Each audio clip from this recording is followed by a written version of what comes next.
Thank you so much for joining us this afternoon. I am so delighted to have the opportunity for you all to meet and learn from Rosann Santos. Rosann and I have known each other for many, many years, and I am so thrilled to have her be able to interact with all of you, but also to see how much she has blossomed in the last 20 years since we've last worked together. So on behalf of the Alumni Association, we welcome you here today. We are recording this webinar and we'll put it up on our website.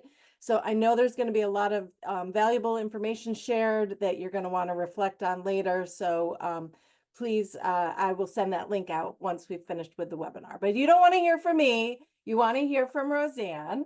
So I'm going to let her introduce herself and share a little bit about herself. Thanks, Rosann, for being here. Really appreciate it. Thank you so much, Holly. When Holly calls or emails, I open that email like it was Christmas. I was like, oh my God. And I'm so happy to be here. I'm flattered to have been asked. And I look forward to hearing from all of you and your feedback and providing you with some really actionable tips, tools, best practices for really combating your imposter syndrome, for finding your purpose.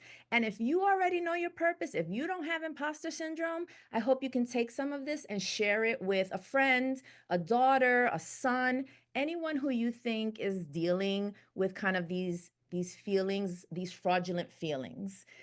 Very quickly, I've been in higher ed over 25 years, and I credit the University at Albany for starting my career in higher ed. I started in Res Life, and I spent my entire Res Life career at Albany on Alumni Quad. I don't know if Alumni Quad is still Alumni Quad as I knew it, and Holly was my first boss. And so it was because of her tutelage and mentorship that I fell in love with higher ed, if you could believe it. I'm a PhD dropout, no shame in that. And I never completed my PhD at UAlbany, but I fell in love with my current career, which is in higher education.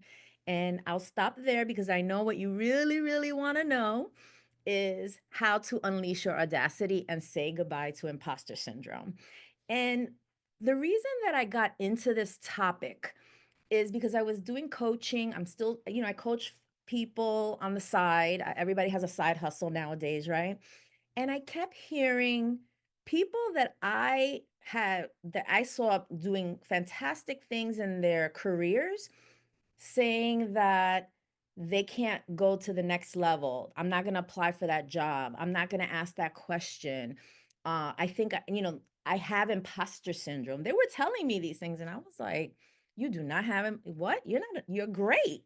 Right. And so, imposter syndrome is essentially is this feeling of fraudulence. Like, it doesn't matter how many degrees I have, how many certifications. It doesn't matter that all of my performance evaluations are stellar, are forget about satisfactory. They are excellent.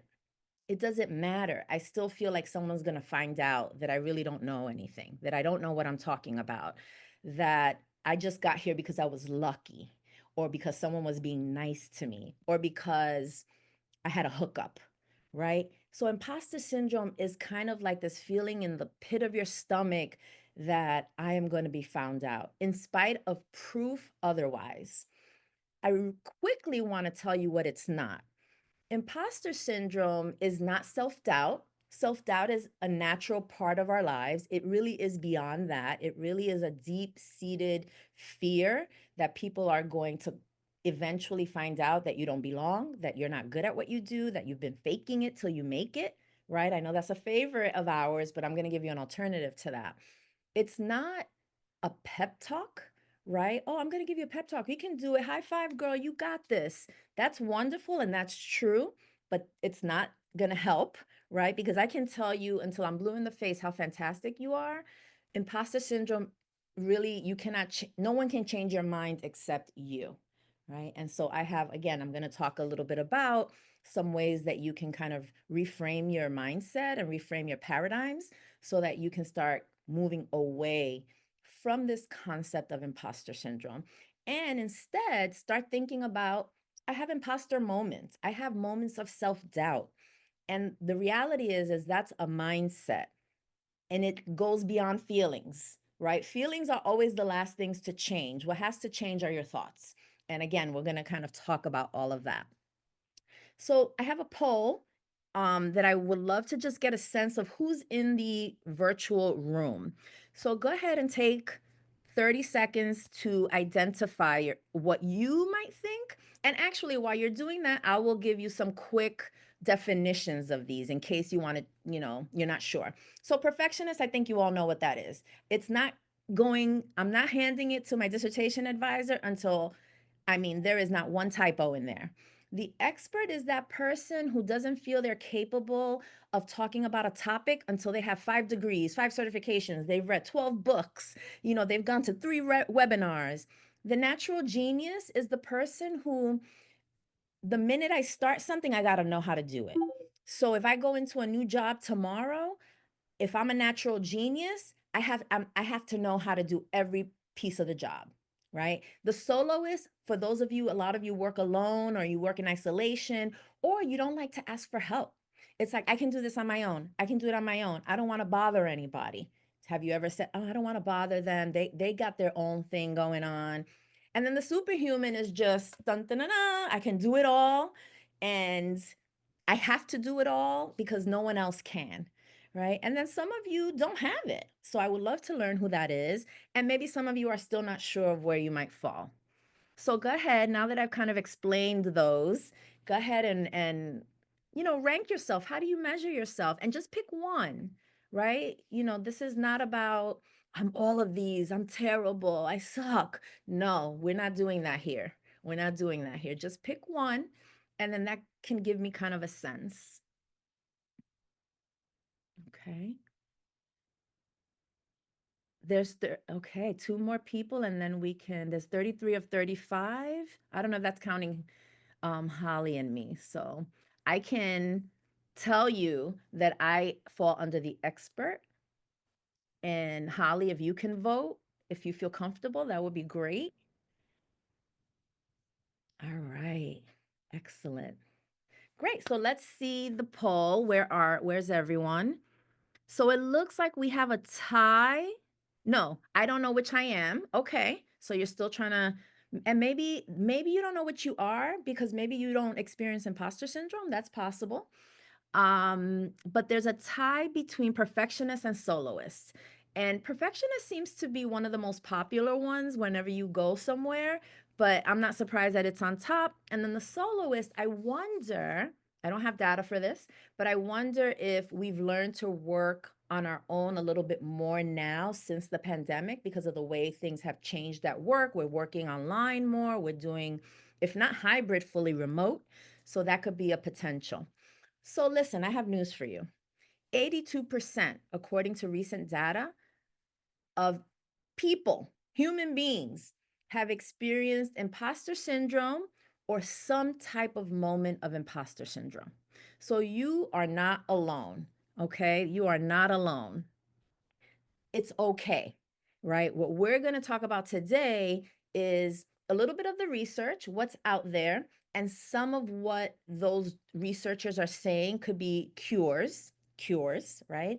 And then I am going to do the second half of this is really going to be about finding your purpose and how finding your purpose can help you say goodbye to imposter syndrome. When it doesn't mean that you have your purpose, you got $1 billion company, you know what you're going to do with the rest of your life, that you're not going to have imposter moments along the way.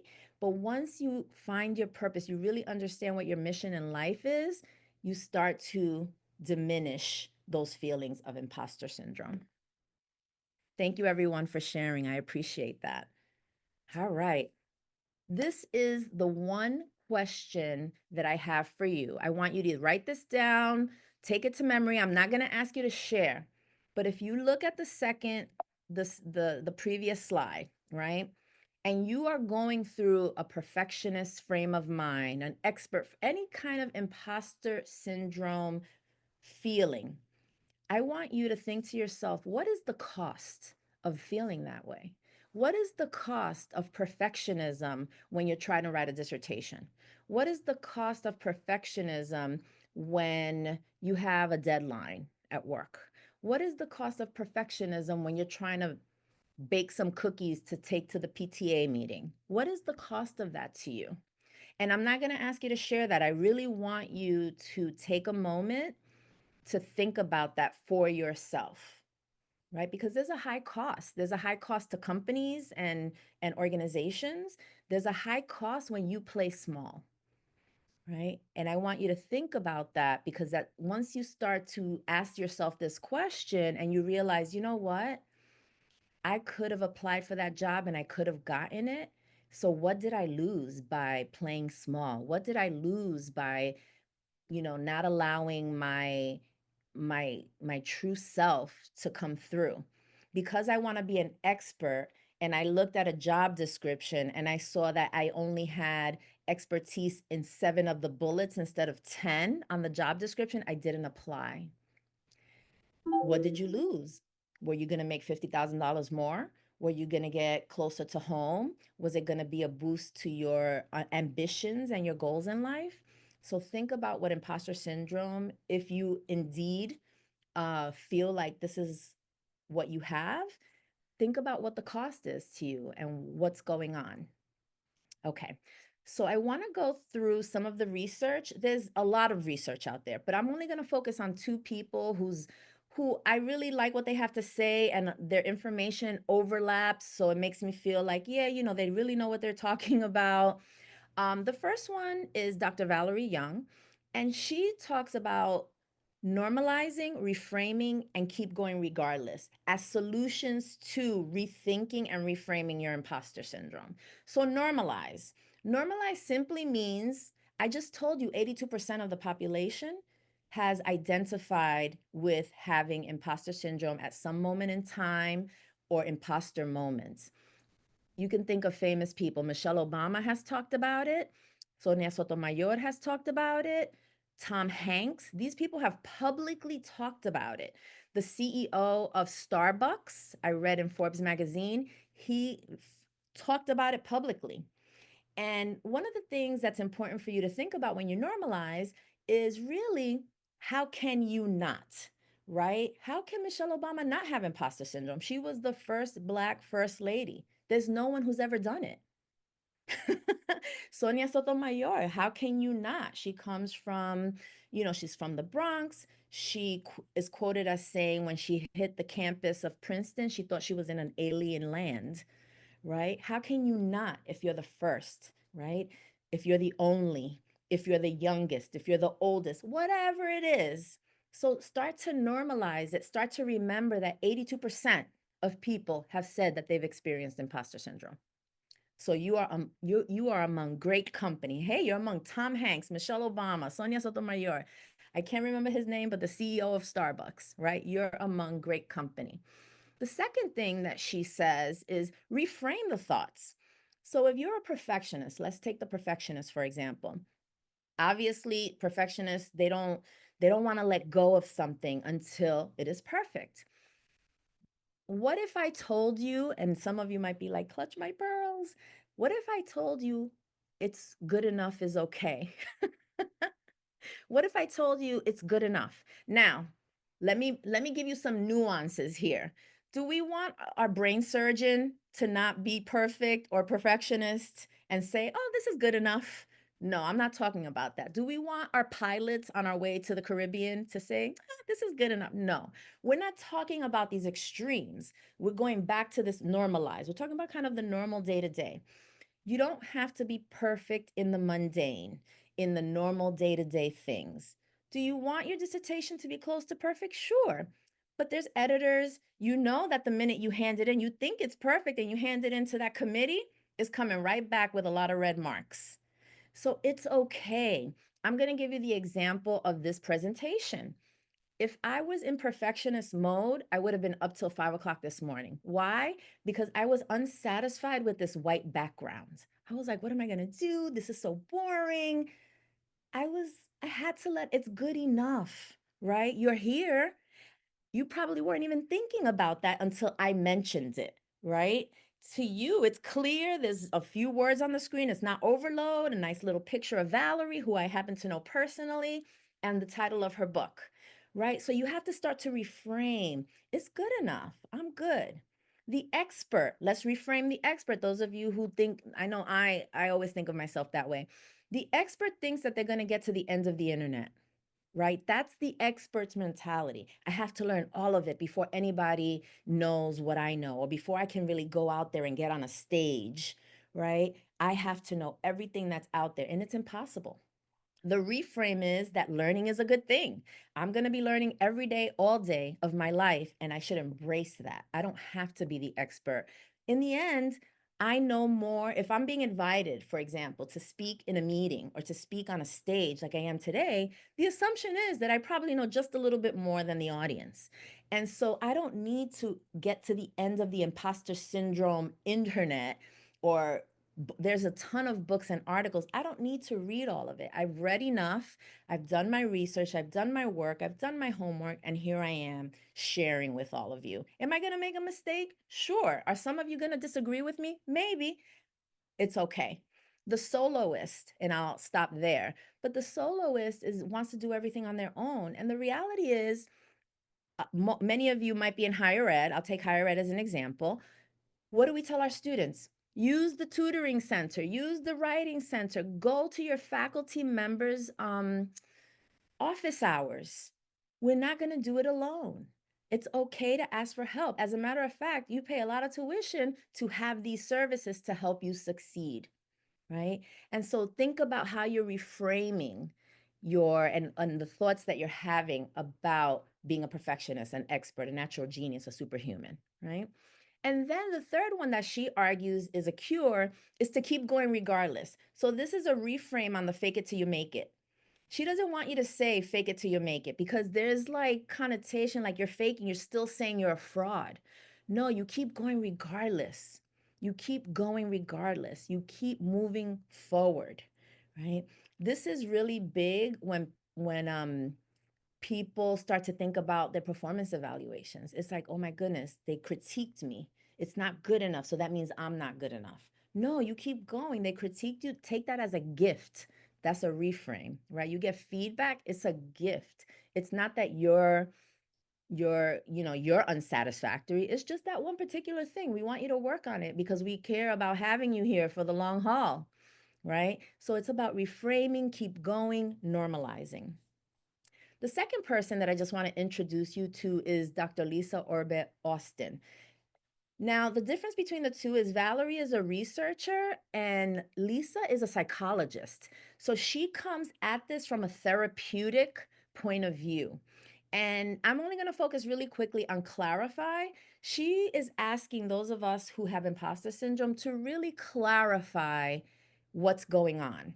And she asks us to do that by understanding your origin story. What's your origin story? Were you one of three siblings and one of you was the smart one of you was the athlete, and one of you was, the quiet one?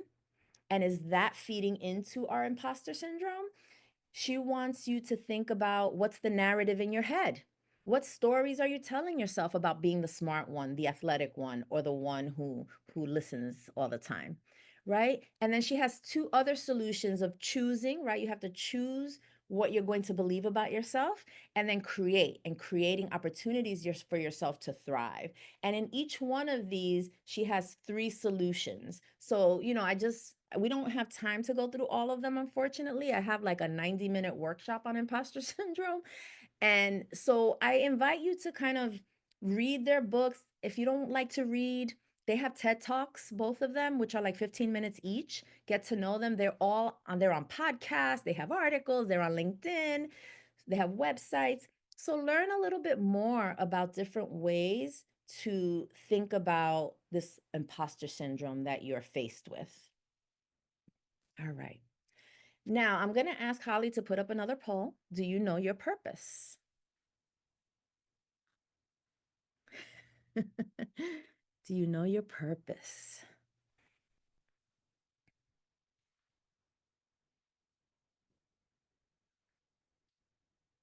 Okay, okay. Keep coming, keep coming. We've got 10 people left who have to vote.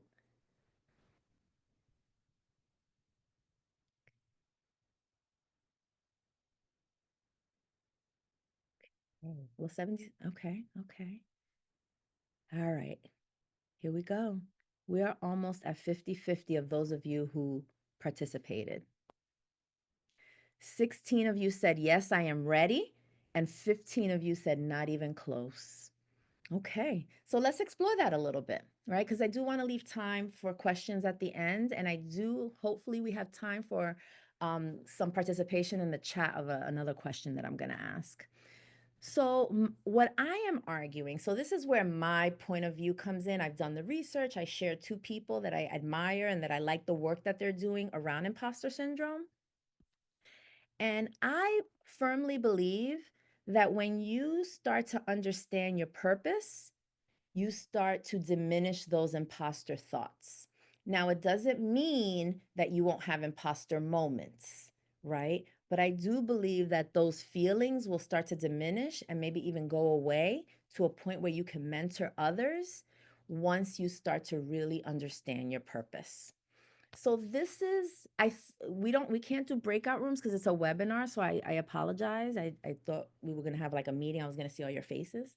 But I would love to hear from you in the chat. Share a moment where you felt most authentic in your work or personal life.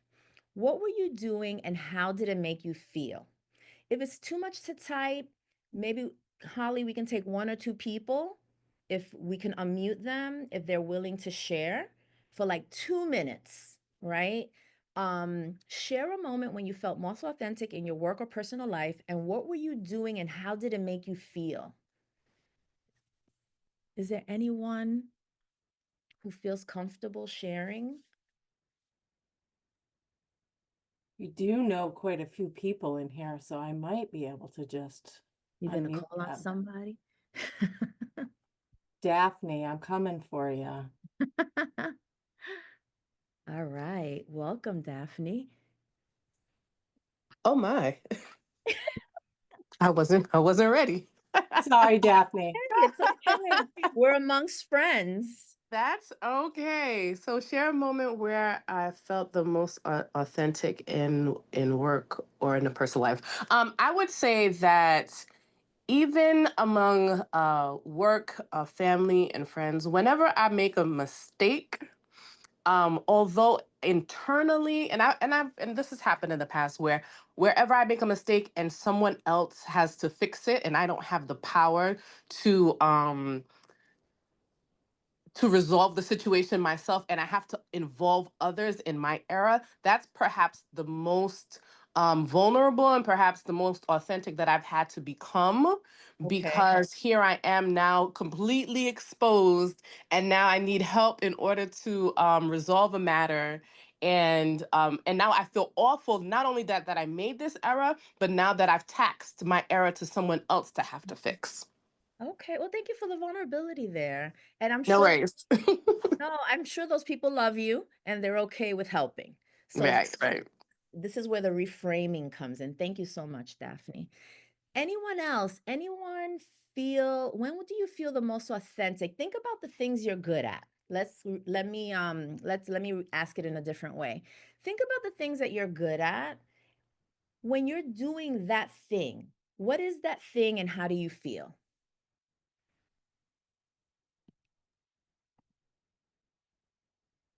I see John Moore had posted. Oh, there.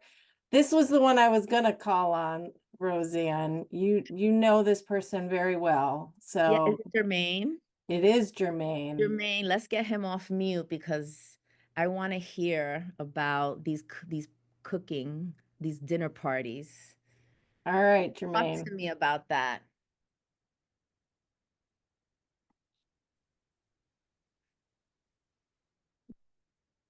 Jermaine, you can chat now. You're all, Okay. you have Good to. afternoon, everyone. Can everybody hear me? Yes, Yes. sir. So happy to see you. Oh, happy to see you as well. You probably can't see me. I don't know if you can or not. I see your smiling picture. It's all good. Okay, great. Okay, great. Yeah, so for me, in a personal life, I would say I'm my most authentic self when I'm planning a dinner party. I mean, a lot of people seem to get chaotic in the kitchen a lot of times, but I think that's where I'm in my happy place is when I'm preparing stuff. People may ask me questions about how I prepared the meal or how I prepared the menu, but I think that's when I'm my most authentic self. And then at work, it's just a matter of when people ask me how to utilize my office or our resources, such as Handshake. Um, I can be authentic and explain, walk them through the process, explain everything about it. Um, and it's funny when you were first talking, I was trying to figure out where do I fit when you asked us to choose. And I would have to say, and you probably know this about me because you are one of my mentors, natural genius. I have to know how to do things in order to talk about it. So that's why I feel the most authentic for me. And how does it make you feel? Let's go back to the dinner party for a minute because we all love food, right? I Yeah. have been a recipient of cookie gifts from you. So how do you feel when that happens, when you send out that box of cookies or when you have that dinner party and people are just so happy around your food? What does that do for you?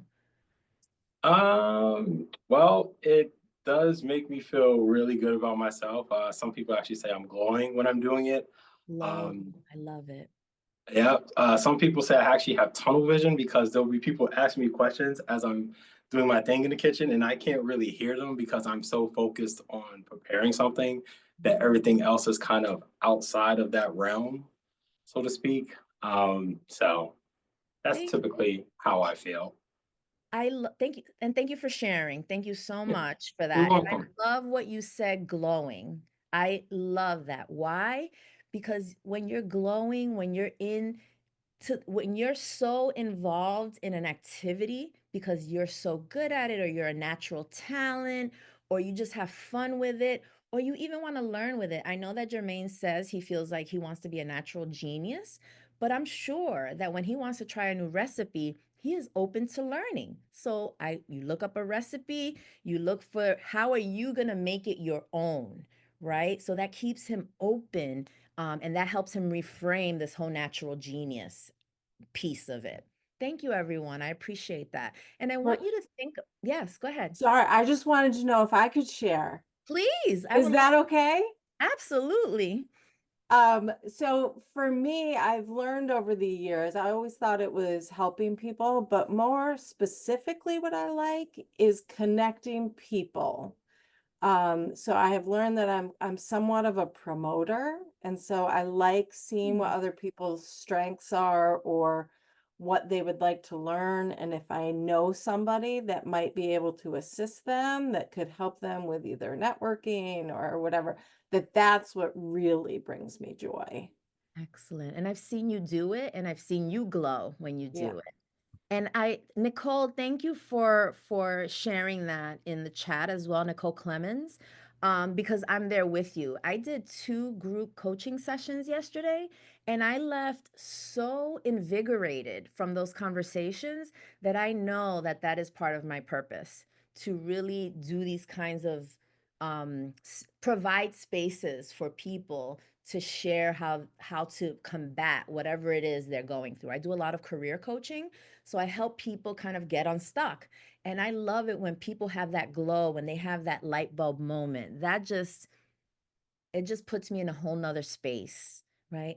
And what I want you all to do, for those of you who didn't respond or are not sure how to respond, take a picture, take a screenshot of this prompt. I want you to think about this. I really want you to think about what is it that puts you in that state of flow where everybody can see you glowing, where everybody can see you achieving, where you do not feel like an imposter, or maybe you have the occasional imposter moment, right? We all have an imposter moment or a moment of self doubt.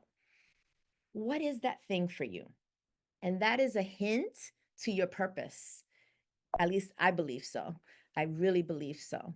So now I want to know, and you could put a thumbs up in the chat, happy face. Are you ready to unleash your audacity and say goodbye to imposter syndrome? Are you ready?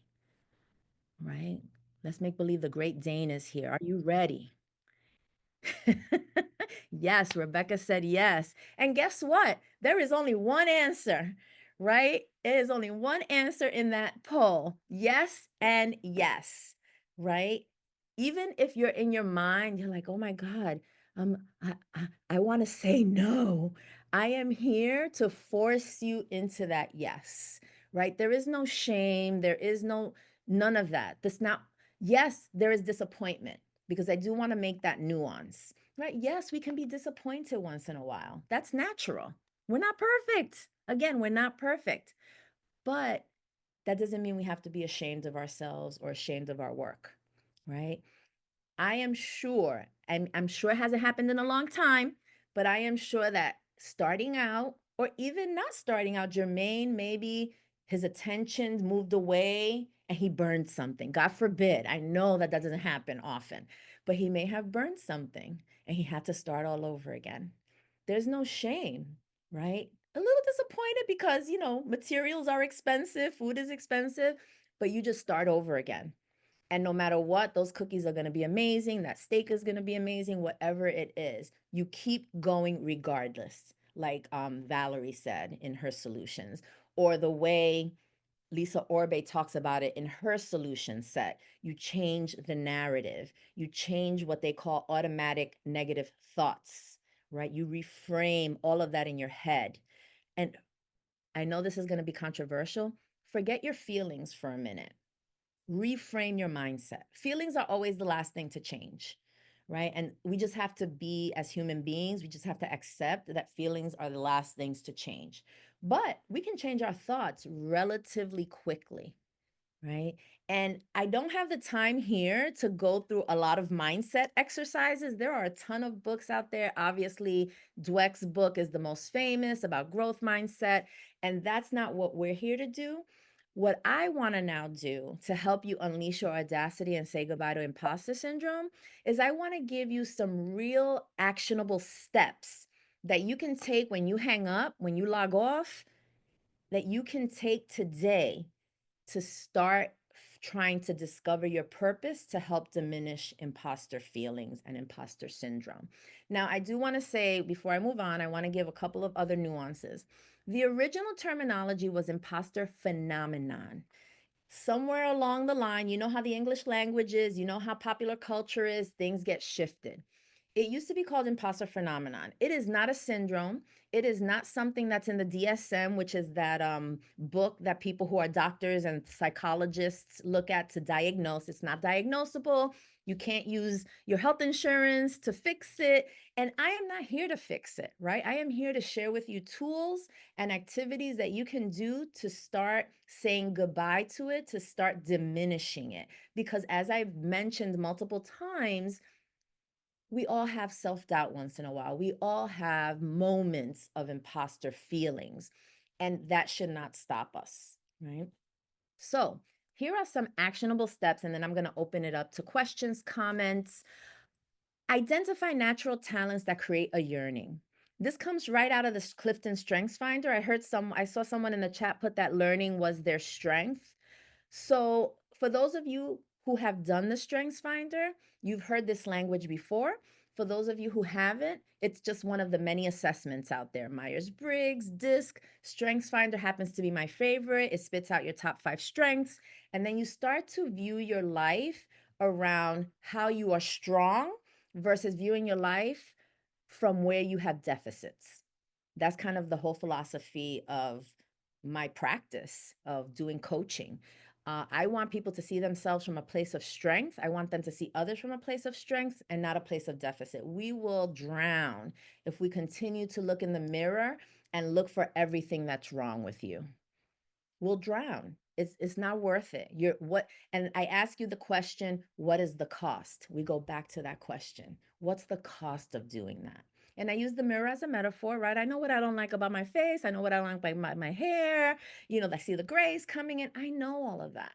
How can I move along in my day, understanding what I'm good at, what I'm strong at, what people come to me for, and then kind of embrace that, right? Embrace that. What are your natural talents and what creates yearning? And this is exactly what Jermaine was talking about. When he's cooking, he's kind of tunnel visioned. He's in this flow. And then when he's done with the meal and people finish eating, or I send him a text and say, thank you for those Christmas cookies, they were amazing. He thinks, how can I do this again? When can I get off work so I can start cooking again? Right? Because it just feels so good and so natural that you just want to keep doing it.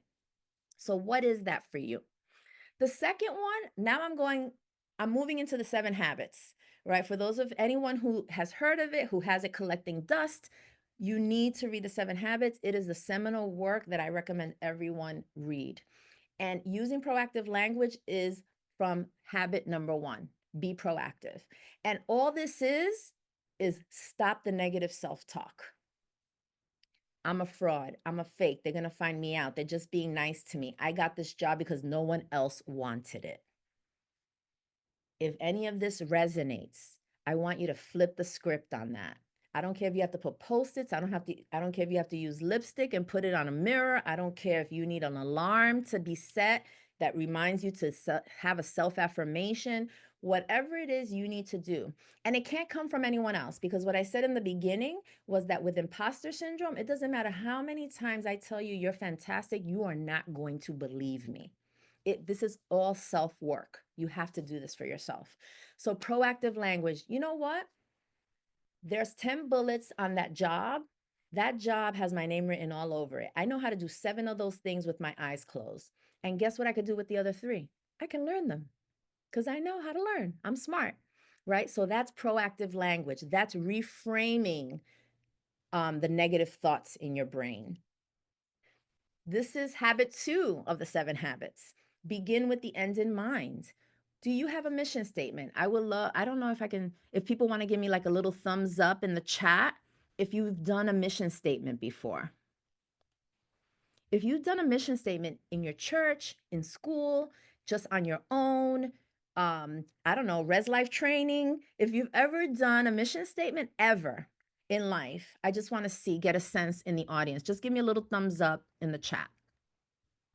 And while people are doing that, this is such a crucial exercise. Sitting down, finding even 5 minutes a week. I'm not even going to say 5 minutes a day because you all might be like, I don't have 5 minutes a day.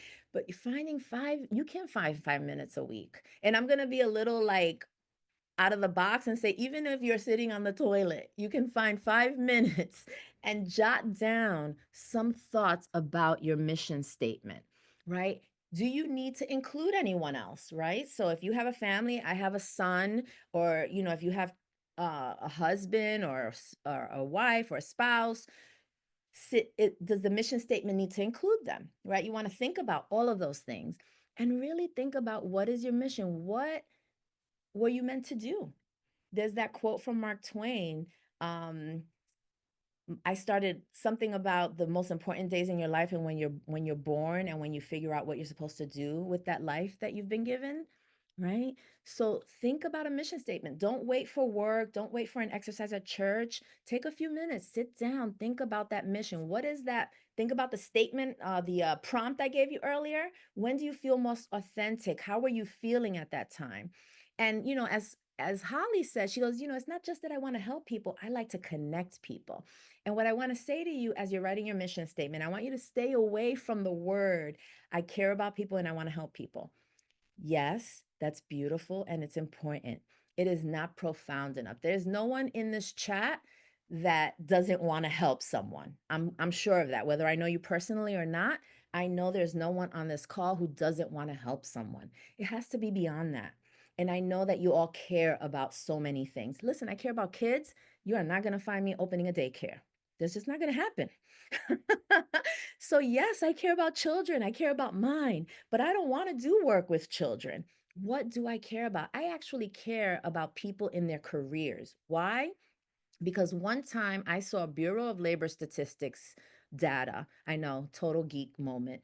I saw a data point that says Americans on average spend 9 hours at work, and that does not include our commutes. Okay, if you live on campus, if you're a resident director, you're good. But I was thinking of myself. I live in New York City. My commute is 1 hour each way, whether I take the subway or whether I drive. It's on average 1 hour. So let's say 9, 10, 11 hours, and there's only 24. I'm hoping to get 6 hours of sleep. And so what's left? Where are my mathematicians in the room, right? So that's 11 plus 6, that's 17 hours. And that leaves me with what? to do with my family, with my son, with my mom, to walk the dog, maybe to read or meditate. It doesn't leave me with enough time.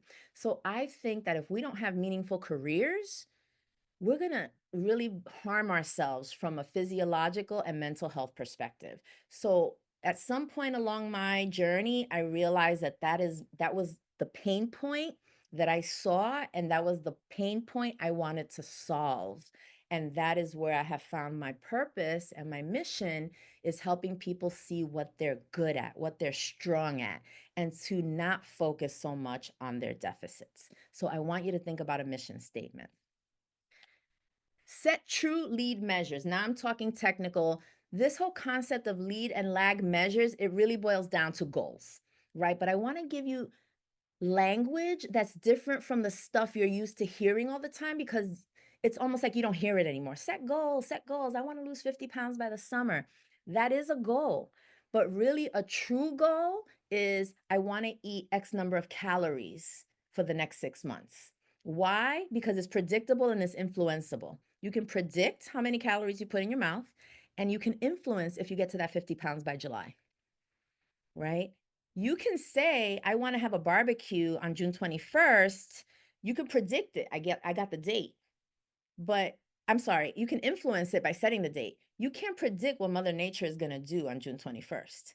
So that is not a good goal, right? So losing weight, saving money, all of those things are great goals. But if you don't have all those micro steps leading to it, they're not, it's really just lip service, right? And it doesn't matter if it's January 1, it doesn't matter if it's Monday morning, it doesn't matter if it's a Wednesday at 3:05 p.m., just start, right? That is going to get you toward a mission. Even if you don't know what your purpose in life is, if you have that micro mission of, I need to save $5,000. Okay, great. That's the lag measure. That's the final step. Very, very good goal. What's going to get you there? That's the piece that's most important, and that's the piece that we forget to do. This is my favorite because I'm an extrovert and I have such a great village. Establish a personal board of directors. This is a completely different workshop that I have. So Holly, if you ever want me to come back and just do that piece, I'm happy to do it. Or any one of these. I can do a workshop on any one of these on any given moment.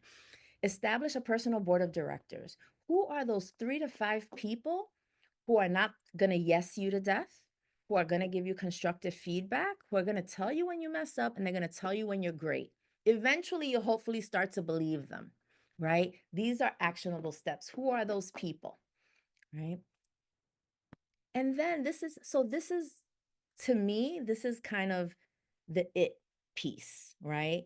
When imposter feelings creep in, and you're like, you know what, I have my purpose, but maybe I'll never be able to open the brick and mortar bakery, right? Or I have my purpose, maybe I'm just going to have to work from 9 to 5 for the rest of my life. I'm never going to be able to get individual coaching clients. When all of those things start to creep in because the purpose is still not meshing, because this is a journey, folks. This is not going to happen overnight. When those feelings creep in, I want you to ask yourself this question. Is it true? Is it true that I'm a fraud? Is it true that I'll never get to fulfill my purpose? Is it true that I'm never going to be able to lose 5 pounds? No, none of those things are true, right? Is it true that I'm a fake? Is it true that nobody at work sees my value? These things are automatic negative thoughts. And there's a whole bunch of neuroscience behind all of this stuff, right? We automatically go to the negative. That's just how we're wired, because our brains haven't evolved to know that we're not being chased by saber-toothed tigers. Like, that's the simplest way I can kind of explain it. We're constantly drawn to the negative in our automatic brains. So we have to start asking ourselves, and maybe sometimes the answer is yes, it's true. Okay, fair. But really, really sit down with this question. Is it true that I'm a fraud? Is it true that I'm not qualified to apply for this job? Is it true that I shouldn't throw my hat in the ring for an award, etc.? Right? Is it true that I can never do a public speech in front of 50 people? Is it true that my presentation is not going to be good? Right? Ask yourself these day-to-day questions, and is it true? Yep. All right. So with that, I want to thank you for your time. We have 14 minutes and I want to hear from you. What are your questions? What are your thoughts? I'm happy to have you go off mute. I do see one question, so I listen to music when I drive, and when the song reflects my mood, I feel like my true self. Excellent. Thank you. Thank you for sharing that. Okay, I am looking to completely switch careers, right up my alley, but I am afraid that I will seem like a fraud since I'm trying to make a passion of mine a full-time career and I have no formal training in the field. How do you recommend reassuring yourself to know that you have plenty of skills and life experience to still be in a new job successfully? How do you reassure yourself? All of the things I told you. Reframe the imposter syndrome. So if I had to guess, maybe you're going through perfectionism or expert, right? If you're trying, you don't have formal training, right? So that kind of gives me a hint that you're thinking to yourself, well, I didn't get a master's degree in writing, so I can never write a play. I mean, I'm sure that if we did a deep dive, we can find that many of the most successful writers don't have MFAs, don't have English degrees. Maybe they got some other, or maybe they didn't go to school at all, right? So that's number one. You have to, I can't give you the pep talk, right? Going back to the same thing. You got this, you can do it. Where's your tribe? What is your tribe telling you? The other thing I would say is experiment. You know, if you're worried about whether or not you have the skill set to do it, do you have the capacity to offer whatever you're trying to offer to like a sample group for free and then have them do the assessment, have them do a survey? Were you satisfied with my services? How can I improve? And I know that this is scary for people who have imposter syndrome, but I'm just trying to think out loud without knowing you personally and without knowing the exact situation, just different things you can do. So there's the mindset piece where you have to reframe those automatic negative thoughts. And then there's the piece of experimenting, right? Could you experiment with a small pilot group just to see how it is? You know, is it true that you're good at this? This might be a good way to find out, right? Do you have to kind of tweak it in some way? So again, not just knowing the little bit from that question, that would be like my split second advice. Why haven't our brains evolved yet to not think negatively right away? It's been a long time since we have lived in caves. You know, from a science perspective, I think that long time is not that long in terms of evolution. So again, I don't want to get out of my realm of science and Darwinism or anything like that. But, you know, 1,000 years is really not a long time, I think, from that scientific neuroscience place. That I don't even want to go beyond that because that's where I'm an imposter there. I'm not a scientist. So it's a great question. And let's ask ChatGPT and see what they say. They might have a good answer. Any other thought? Oh, here's another one. Jacqueline. During your talk, I realized my expert tendency is most triggered in an environment where there is microaggression or assumptions about my abilities. It seems that you are saying is the focus on self and self-language to shake off some harsh realities? Partially, yes. So one of the things that we see in the imposter syndrome research is what they call stereotype threat, right? So it sounds like that's what might be going. People are making assumptions about your ability. So I'm going to give you the example that's given in the research. The Asian population, there's been a lot of research done around the Asian population, imposter syndrome, and the STEM fields, right? So if you consider or you identify yourself as an Asian person, there are all of these stereotypes around what you are capable of when it comes to math and science, right? So that is not your problem. That is their problem, right? So when we go back to the use of proactive language, one of the solutions around that is understanding what you can and cannot control, and then really just honing in on what you can control. Because if you can't control the stereotypes that people have about you, but what can you control in that situation?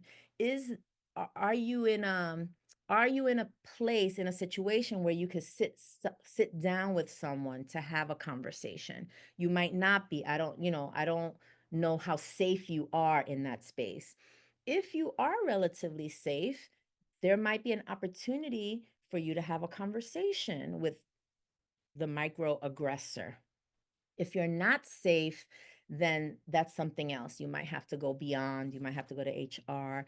And I always hate to say this, I leave this as a last resort, but if it's harming you at a high level and a high impact level, sometimes you have to leave that environment. It's unfortunate because sometimes we really like companies, but we don't like our managers or we don't like the people we work with. But if there's no sign that they're going to change or that the company's going to do anything about it, sometimes we have to leave those toxic environments. Okay, so Jacqueline says so true. So I'm thinking that she is satisfied with that quick solution. Anyone else? Any other thoughts? There's so much more, but that's why I invite you to just check out even the TED Talks of Lisa and Valerie, just to kind of continue to get you thinking about how to solve these imposter feelings. Um, I guess I will end with my own imposter story, right? I kind of consider myself more like I don't really have imposter syndrome, but as I kind of have thought a lot about this, a lot of my imposter syndrome doesn't have to do with my career. I'm actually pretty good about moving around and advocating for myself in careers. I know what I'm capable of and what I'm not capable of, and I love feedback. Feedback to me is a gift. But where I do feel the most imposter-ish is as a daughter and as a mother. If there are two people in the world that make me feel like I don't know what the hell I'm doing, excuse my French, is mom and son. And I say it tongue in cheek because I don't, not to end like on kind of a note that's like not positive, but those two right there, sometimes my daughtering and mothering just never feels good enough, right? I don't feel, I try to be perfect for both of them. I try to be the expert for both of them. I do it alone for both of them. I'm a single mom and I'm the only one that my mom has, right? So I'm kind of like the perfectionist, the expert, the soloist, the superhuman. I have a 9 to 5, I have a side gig, I got to take care of mom, take her to appointments, and I have this 17-year-old who's about to go to college, right? So there's the superhuman. And then the natural genius, I guess that's the only one that I'll leave out because if I can't figure someone out, I am quick to hire out. I am quick to ask someone else to either teach me or pay someone else to do it. So I would say that's the only one where I don't even feel like an all of the above situation. But I would say in those two areas, I just never, I always feel like I'm faking it till I make it. And what I do is I take care of myself. My son knows every 2 weeks around lunchtime, I'm going to the nail salon. He does not even bother. He's like, where are you? Oh, your nails, right? I've already conditioned the child to know not to bother me. I'm going to get my nails done. I don't wait for my annual leave twice a year to do something nice for myself, like to go to the spa. I'll just make a random appointment at Hand and Stone near my house and I'll just go. I have no qualms taking myself to dinner or asking some friends to hang out or going to bed early. My son will make fun of me. He calls me a boomer, which, by the way, I'm Gen X, but he'll be like, you're such a boomer. It's only 10 o'clock and you're right. Oh, well, I'm in bed because if I don't go to bed, I can't be all these other things for everyone else. So this is, in the end, I guess kind of an underpinning foundation of all of this is really self-care. Are you taking care of yourself? Because if you're constantly trying to be perfect, constantly trying to do it by yourself, trying to constantly do it all, and then on top of that, you achieve it and then say, oh, I'm a fake, in the end, you're going to burn out and you're going to hurt yourself in ways that you are not necessary. So I'm going to leave it at that. There's 4 minutes left for any other final thoughts, comments, reflections, contrarian views. I'm all for it, you know? Rosann, this was absolutely wonderful. The content, of course, was terrific, but thank you so much for your vulnerability and sharing, where you feel like you are an imposter.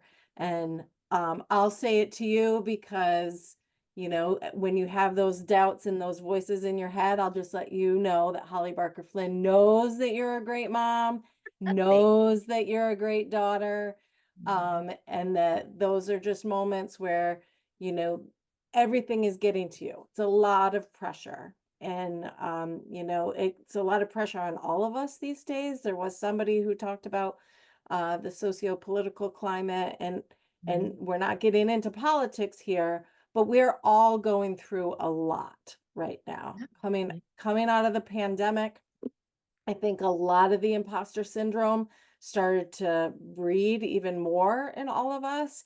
And we weren't really able to identify what that was. We knew we were all just weren't feeling great and we didn't know what it was. And a lot of people might have said, oh, I'm feeling burnout, but not really understanding why. And I think a lot of what you shared today will help people to really start to reframe and rethink, oh, maybe it's not the job. Maybe it's that I'm not fulfilled in other ways. Or maybe it is the job and maybe I don't feel valued.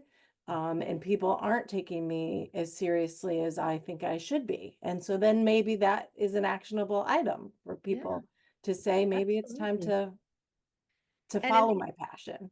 And in these last 2 minutes, this doesn't mean you shouldn't be healthy in your realism, right? I have imposter feelings about being a neurosurgeon. I'm just not going to go back to school to do that, right?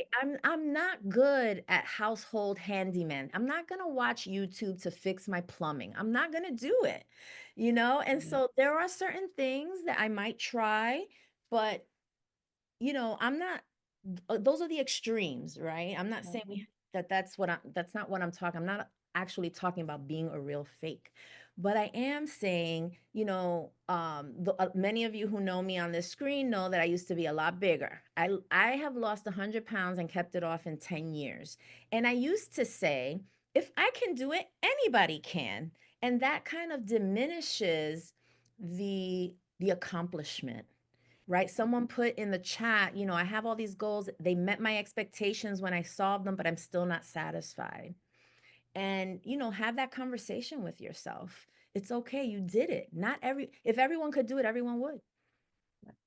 Right? I was a big proponent of the fake it till you make it. I've told many people over the years to do that. And the keep going regardless is going to be my new mantra. So That's thank you amazing. for sharing that. Thank you for having me. This was really an honor, and I hope this was helpful to anyone. And Holly has my information if anyone just wants to kind of ask more questions. I'm all for it. Well, thank you for being a shining example of one of UAlbany's alumni. Yeah. We will be offering more career webinars in the future, so please keep your eyes out for them and join us for the next one. Thank Have you. a wonderful afternoon. Thank you again, Rosann. Thank you, Holly. Bye, everyone.